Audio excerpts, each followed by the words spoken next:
Republican officials with the guts to speak out about the dangers of Islamic fascism. One thing we have to do is to find a way to get Adam on the national scene so he can have an even bigger impact on the country. Ladies and gentlemen, Adam Hackett. And fighting for them. That's what partisanship is. There's nothing wrong with partisanship if that's what it is. This is a battle of ideas, and the best ideas should win. And so that's the message that I take to Tallahassee, because I will tell you this, that bipartisanship should not be a goal. Good public policy should be the goal. Too many people get hung up and caught up with fighting for the goal of bipartisanship. And I know this, that the Democrats define bipartisanship by meaning the Republicans should abandon all their values and all their principles and just agree to whatever MSNBC says that we should do. I will tell you that politicians who crave popularity, do not care about good public policy and principles. And the future of the Republican Party should not be that we look more and more like Democrats. And let me tell you,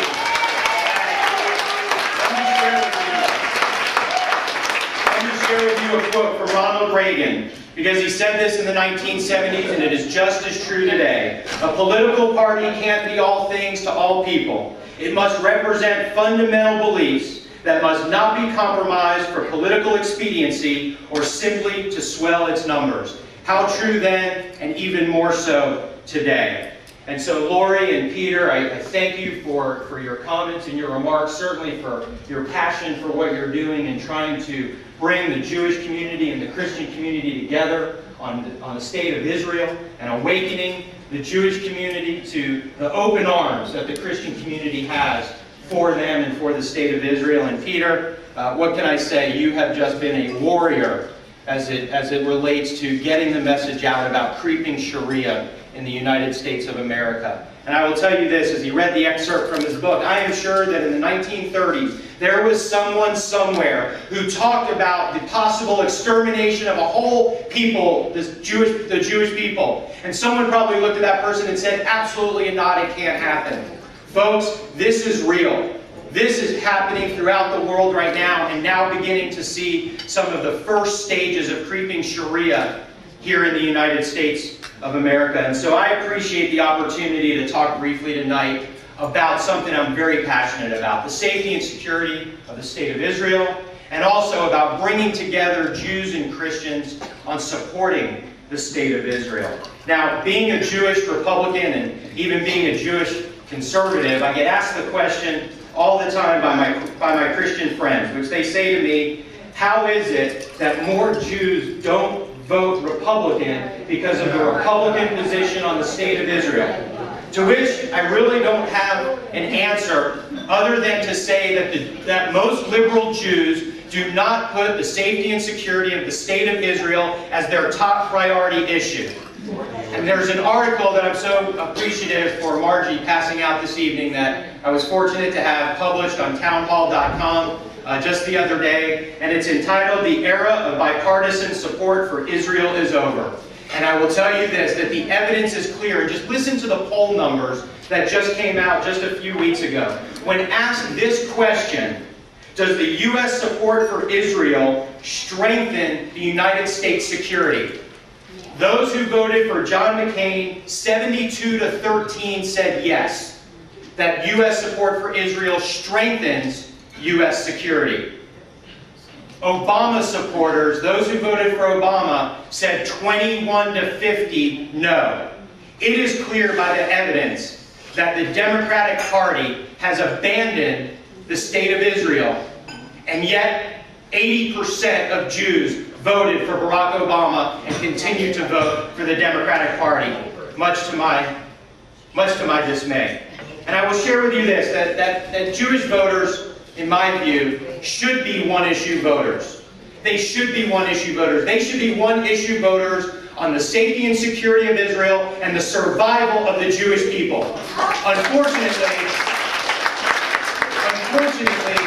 Unfortunately, many of my fellow Jews in this room who understand, who have Jewish friends, they are one-issue voters. They're one-issue voters on the issue of abortion, or they're one-issue voters on the issue of gay marriage, or they're one-issue voters on environmental policy. They are putting those issues ahead of the survival of the Jewish people. That is wrong, and that must come to an end. Now, during the campaign, I was fortunate to co-chair the McCain Jewish Outreach in the state of Florida with my colleague, Representative Ellen Bogdanoff.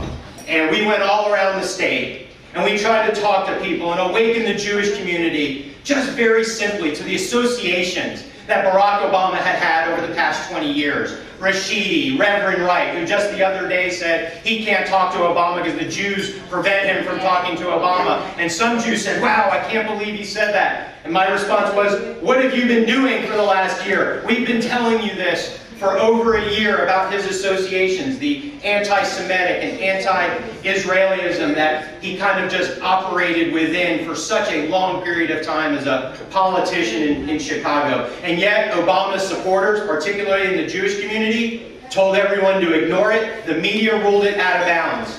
And yet, it is more evident today that that is the mentality that Barack Obama has brought to the White House. But what is worse? What is worse is this.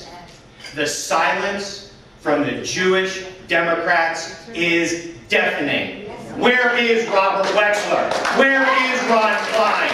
Where is Debbie Wasserman Schultz? Why aren't they standing up? Why aren't they speaking out? Just the other day, for the first time, a Jewish leader who is part of an organization of all of the major Jewish organizations of the country finally went public and said, you know, some Jewish leaders are starting to get concerned with Barack Obama's policies with the United States. Maybe they are finally awakening up to the reality of what the type of policies that Barack Obama is bringing to the White House on the state of Israel. But unfortunately, it may just be too late. And so one thing that I observed over the last couple of weeks, especially as we're in this debate right now over health care and this debate over cap and trade and global warming and this debate over more stimulus funding and all of these issues, more government spending, is that Barack Obama has the audacity to stand up and criticize Netanyahu and the state of Israel, yet he won't stand up to the labor unions, he won't stand up to the trial lawyers, and he won't stand up to the pro-abortion lobby. That's a real problem that we have in the White House, and it stems from this. There is a lack of moral clarity in the White House, and it all relates to moral relativism. And you heard it in the Cairo speech many times, but I'll just talk about the one that was the most egregious. Because there is absolutely no way that you could have watched that 6-minute video and not absolutely had just another moving experience, no matter how many times you have seen the horrors and the atrocities of the Holocaust. But he compared in that speech the horrors and the deaths and the murder of 6 million Jews during the Holocaust to the suffering of the Palestinians during the so-called occupation. And now, even more moral relativism from Barack Obama, as he remains silent and stands on the sidelines in the aftermath of this Iranian election and protests from people who want regime change. Because why? He doesn't want to meddle. But yet, this is the same regime that he wants to engage in diplomacy and help bring about change. And so, we're at a crossroads, certainly, as it relates to foreign policy. One thing I will share with you, that here in the state of Florida, we have been at the forefront on the Florida-Israel relationship. We were the first state in the nation, and I sponsored it, a bipartisan resolution. Fortunately, we got all of the Democrats to support it. But we were the first state in the nation in January during the Gaza war to pass a resolution supporting Israel's right to defend herself from those types of terrorist attacks. We were the first state in the country in 2007 to divest our state pension funds from companies that do business in Iran and prop up that terrorist regime that wants to destroy us.